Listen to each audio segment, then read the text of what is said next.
রাত প্রায় ৩টা। আমি গিয়েছিলাম রুমে পানি খাইতে, তাই শাল জড়িয়ে রুম থেকে বের হলাম।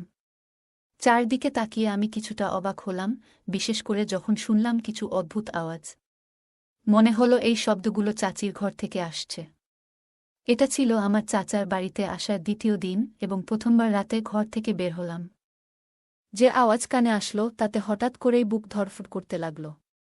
অদ্ভুত লাগলো এমন আওয়াজ শুনে, কারণ তখন আমার বয়স ছিল মাত্র ১৭ এবং আমি ঠিক বুঝতে পারছিলাম না কেন এমন হচ্ছে। কিছুক্ষণ পর কিছুটা ধারণা পেলাম, আর মনটা অস্থির হয়ে উঠল। আমি তাড়াতাড়ি রুমে ফিরে যেতে চাইলাম, কিন্তু সেই সময় একটা অজানা দীর্ঘশ্বাস আমাকে থামিয়ে দিল। আমার বয়সের কারণে সবকিছু বুঝতে একটু কঠিন হচ্ছিল, মনের ভেতরে নানা প্রশ্ন ঘুরপাক খাচ্ছিল, কেন এমন হচ্ছে? আমি ভাবলাম একটু উকি দিয়ে দেখলে হয়, কিন্তু একই সঙ্গে ভয়ও হচ্ছিল, যদি ধরা পড়ি তাহলে কি হবে? যদি আমার চাচা রাগ করে বাড়ি থেকে বের করে দেন, চাচি কি আর আমাকে থাকতে দিবেন? আমি অনেক কষ্টে বাবার সাথে ঝগড়া করে এখানে এসেছি। তাই আর কিছু করতে চাইনি যা আমাকে বাড়ি থেকে বের করে দেবে বা শহরে ফেরার স্বপ্ন ভেঙে দেবে।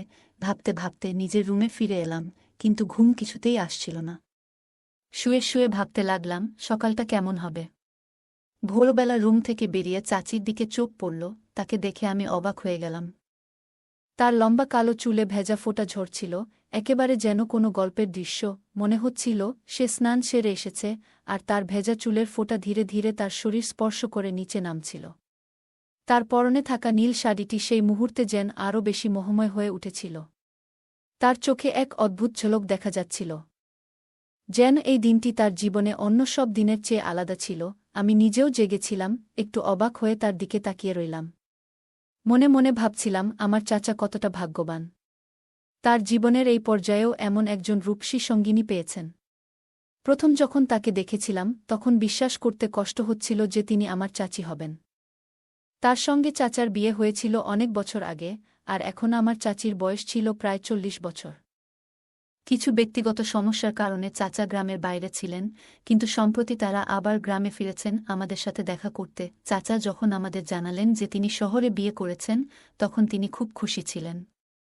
পরে যখন চাচিকে আমাদের সাথে পরিচয় করিয়ে দিলেন, তখন আমরাও খুব আনন্দিত হলাম। বাবা ও চাচার মধ্যে কিছুটা দূরত্ব ছিল, কিন্তু সে সময় সবাই মিলে বেশ আনন্দ করছিল। চাচা এবং চাচি কয়েকদিন আমাদের সাথে কাটিয়ে শহরে ফিরে যাওয়ার সময় চাচা আমাকে শহরে আসার আমন্ত্রণ জানিয়েছিল।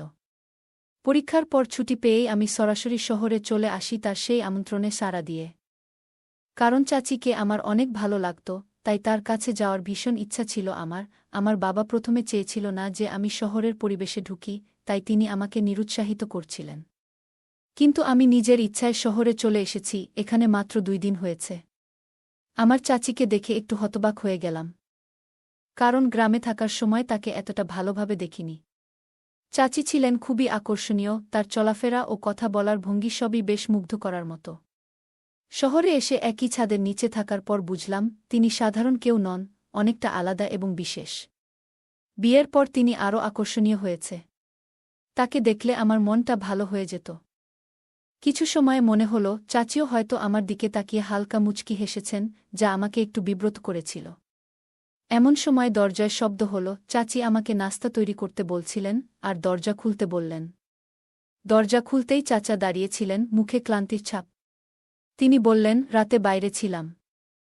এখন রাতের শিফট শুরু হয়েছে। চাচা জানালেন তিনি কিছুদিন রাতের শিফটে কাজ করবেন এবং তাতে আমাদের সাথে কাটানোর সময় কিছুটা কমবে। তার কথা শুনে একটু খারাপ লাগছিল, কারণ তার অনুপস্থিতির কারণে বাড়ির পরিবেশ কিছুটা বদলে যাচ্ছিল। চাচার কথা মনে করে চাচির দিকে মুগ্ধ হয়ে তাকিয়েছিলাম।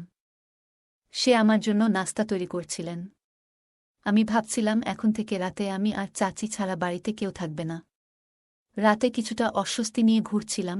চাচা ঘুমিয়ে পড়েছিলেন, কিন্তু আমার মাথায় অনেক প্রশ্ন ঘুরছিল। সবকিছু ঠিক ছিল কিনা বোঝার জন্য আমি চাচার রুমের দিকে কান পাতলাম, কিন্তু কিছুই শোনা গেল না। মনে হলো হয়তো আমি কল্পনা করছিলাম। তারপর ঘুম থেকে উঠে পানি খেতে গেলাম, কিন্তু মনের মধ্যে একটা দ্বিধা কাজ করছিল, যে ঘটনা ঘটেছে তা কি সত্যি ছিল। আমার চাচি সবসময় আমার প্রতি আন্তরিক ছিলেন, এমনকি মাঝে মাঝে হাত ধরে আমাকে বাইরে ঘুরিয়ে দেখাতেন। আমার বয়স তখন মাত্র ১৭, তাই তার এই আচরণ আমাকে কিছুটা বিভ্রান্ত করেছিল। সারাদিন আমাদের ঘোরাফেরা শেষে চাচা যখন কাজে চলে গেলেন আমি বুঝতে পারছিলাম না কি ভাবতে হবে। তবে চাচার অনুপস্থিতিতে চাচি একা ছিলেন, যা তাকে অনেকটা অন্যরকম করে তুলছিল। বাবা আমাকে শহরে আসতে বারণ করেছিলেন, কিন্তু আমি চাচার আমন্ত্রণে এখানে চলে এসেছি। চাচির সাথে কাটানো এই সময় আমাকে ভাবিয়ে তুলেছিল, এমন কিছু কি ঘটছে যা আমি পুরোপুরি বুঝতে পারছি না। আমার চাচির সাথে রাতে একা থাকা ঠিক ছিল না, বিশেষ করে যখন আমার চাচা কাজে চলে যেতেন। তখন আমি নিজের রুমে নিজেকে আটকে রাখতাম। কিন্তু মাঝে মাঝে কৌতূহল আমাকে পেয়ে বসত, মনে হতো চাচির রুম থেকে কোনো আওয়াজ আসছে। অনেকক্ষণ নিজেকে সামলানোর চেষ্টা করেও শেষ পর্যন্ত আমি আবেগে হার মানলাম এবং চাচির রুমের দরজার কাছে গেলাম। তখন শুনলাম যেন আবারও সেই একই আওয়াজ আসছে। আমি দরজার কাছে কান পাতলাম এবং ভেতর থেকে আসা আওয়াজগুলো শুনতে শুরু করলাম। মনে হচ্ছিল এগুলো আমার মনে আরও বেশি প্রশ্ন তৈরি করছে। আমি ক্লান্ত হয়ে গিয়েছিলাম এবং নিজের মনকে সামলানোর চেষ্টা করছিলাম। কিছুক্ষণ পরে ঠান্ডা লাগায় আমি এক কাপ গরম কিছু খেয়ে ঘুমানোর চেষ্টা করলাম। কিন্তু শুয়ে শুয়ে ভাবছিলাম, চাচির রুমে কার সাথে কথা বলছিলেন? নাকি সেখানে কেউ ছিল না? কারণ চাচা তো কাজে গেছে। তাহলে চাচির ঘরে কে আছে যার সাথে চাচি ঘরে কথা বলছে? নাকি চাচি চাচাকে ধোঁকা দিচ্ছে? মনে প্রশ্ন জাগল, তিনি চাচার না থাকাকালীন নিজের মতো করেই সময় কাটাচ্ছিলেন। যখন তিনি সকালে নাস্তা তৈরি করে নিজের রুমে ফিরে গেলেন, তখনও সবকিছু রহস্যময় লাগছিল। প্রতিদিনই এমন কিছু ঘটছে, আর আমি নিজেকে বারবার প্রশ্ন করছিলাম, চাচা সারারাত বাইরে কাজ করতেন, আর তখন কি ঘটত তা জানার উপায় ছিল না। তার 1 মাসের নাইট শিফট চলছিল এবং প্রতিটি রাতই যেন ধাঁধার মতো লাগছিল। আমি লক্ষ্য করা শুরু করলাম, দিনে চাচি খুবই ব্যস্ত থাকতেন। তার কাজগুলো খুব দ্রুত শেষ করার চেষ্টা করতেন। মাঝে মাঝে মনে হতো তিনি আমার কাছ থেকে কিছু গোপন করছেন। একদিন আমি দেখলাম স্টোর রুমের দরজাটি লক করা। আমি ভাবলাম, চাবিটা কোথায় রাখা হয়েছে? ঠিক তখনই চাচিকে স্টোর রুমের চাবি নিতে দেখলাম। এতে আমি বেশ অবাক হলাম। এই বিষয়টা আমাকে আরও বেশি কৌতূহলী করে তুলল, কিন্তু আমি কিছুতেই বুঝে উঠতে পারছিলাম না কি ঘটছে। অবশেষে আমি আর কিছু খুঁজে না পেয়ে ফিরে এলাম। সেই রাতে কিছু ঘটেছিল কিনা, কিংবা চাচি আসলে কি করছিলেন, সেটা পরিষ্কারভাবে জানা গেল না, কিন্তু আমার মনের প্রশ্নগুলো থেকেই গেল। আমি জানতে চাইলাম, চাচির ঘরে কি চলছে, কারণ পুরো 1 সপ্তাহ ধরে রাতের বেলা একই রকম শব্দ শুনে আসছিলাম। বেশ কষ্ট করে প্রতিটি রাত কাটাতে হচ্ছিল। আর যখন চাচা ছুটিতে ছিলেন, তখন সেই শব্দ আর শুনিনি। বরং সেই রাতে চাচা এবং চাচি দুজনেই গভীর ঘুমে আচ্ছন্ন ছিলেন।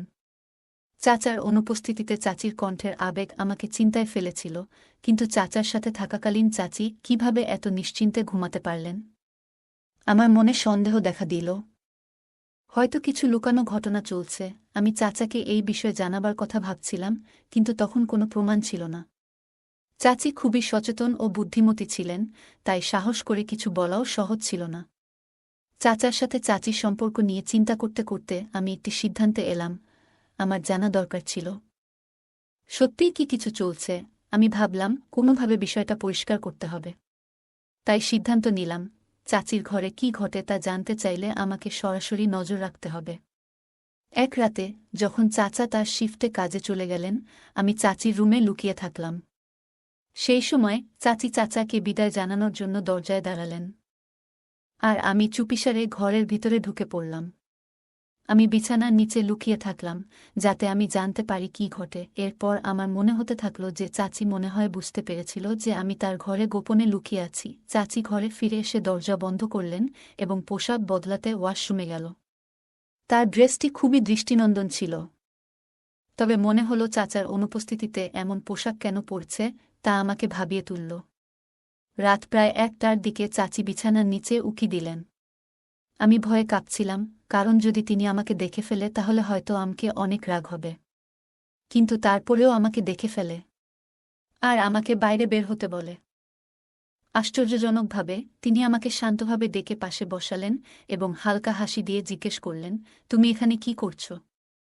আমি কিছুটা অপ্রস্তুত অবস্থায় বললাম, আমি তার রুম থেকে কিছু শব্দ শুনছিলাম এবং তাই জানতে এসেছি। চাচি মুচকি হেসে বললেন, তোমার চাচার না থাকায় নিশ্চয়ই কিছু ভাবছ। তার কথা শুনে আমি বুঝতে পারলাম যে আমার সন্দেহ ভুল ছিল এবং তার আচরণে কিছু গোপনীয়তা ছিল না। চাচা ফিরে আসার আগেই আমি পুরো ব্যাপারটা বুঝে উঠলাম। চাচি আমাকে আদর করে বললেন, যদি তাই হয় আমি তোমার সব প্রশ্নের উত্তর দেব। তার এই কথায় আমি কিছুটা হতবাক হলাম।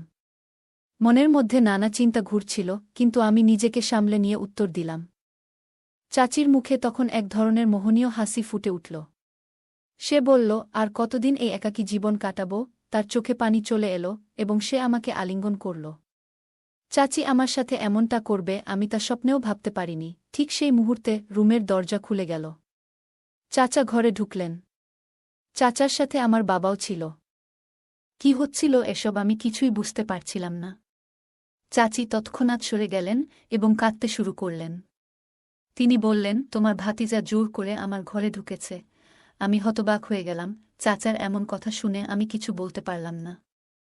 চাচা খুব রেগে গিয়ে বললেন, তোমার ছেলের সাহস কিভাবে হয় আমার স্ত্রীর সঙ্গে এমন ব্যবহার করার? চাচা আব্বার দিকে তাকিয়ে বললেন, আমি তোমায় বিশ্বাস করেছিলাম, তোমার ছেলেকে আমার বাড়িতে স্থান দিয়েছিলাম, সম্মানের সাথে রেখেছি, আর আজ এই ঘটনা ঘটল। তোমার ছেলে আমার স্ত্রীর প্রতি খারাপ নজর রেখেছে। আব্বা কিছুটা বিস্মিত হয়েছিলেন। তিনি হাত জোট করে ক্ষমা চাইতে লাগলেন। কিন্তু চাচা বললেন, আমি এটা পঞ্চায়েতে তুলব। চাচা রেগে গিয়ে আরও বললেন, তোমার ছেলের শিক্ষা তোমার দায়িত্ব, আর যদি এর একটা সমাধান না হয় তাহলে পুরো গ্রাম জানবে। চাচার এই কথা শুনে আব্বা হতবাক হয়ে গেলেন। তিনি তখন চাচাকে বললেন, আপনি যা চাইবেন আমি তাই দেব। চাচা তখন বললেন, আমার অংশের সম্পত্তি আমাকে দাও, নইলে আমি পঞ্চায়েতের কাছে যাব। আব্বা এই কথা শুনে রাজি হলেন এবং চাচাকে জমির একটি অংশ দেওয়ার প্রতিশ্রুতি দিলেন। তারপর চাচা শান্ত হলেন। আমি হতবাক হয়ে দাঁড়িয়েছিলাম, আর তখনই সিদ্ধান্ত নিলাম, চুপচাপ গ্রামে ফিরে যাব।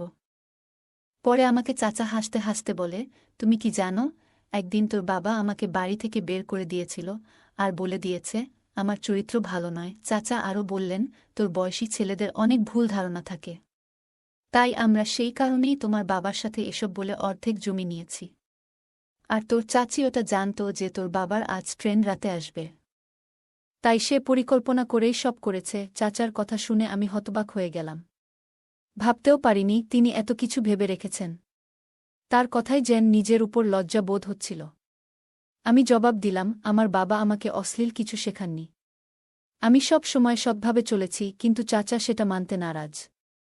তিনি আরও বললেন, তুমি যখন জানো আমি রাতে বাসায় থাকি না, তখন কেন একা চাচির সঙ্গে ঘরে থেকেছ? আমি কিছু বলার সাহস পেলাম না। শেষমেশ আমাদের পরিবার অনেক ক্ষতির সম্মুখীন হল এবং অর্ধেক সম্পত্তি চাচার হাতে চলে গেল। এই ঘটনার পর আমি উপলব্ধি করলাম, জীবনে আপন মানুষেরাই বেশি ক্ষতি করে থাকে। গল্পটা কেমন লাগলো জানাতে ভুলবে না। আরও মজার মজার রোমান্টিক গল্প শুনতে চাইলে ভিডিওটি লাইক, শেয়ার এবং চ্যানেলটি সাবস্ক্রাইব করতে এবং বেল আইকনটি ক্লিক করতে ভুলবে না। ধন্যবাদ।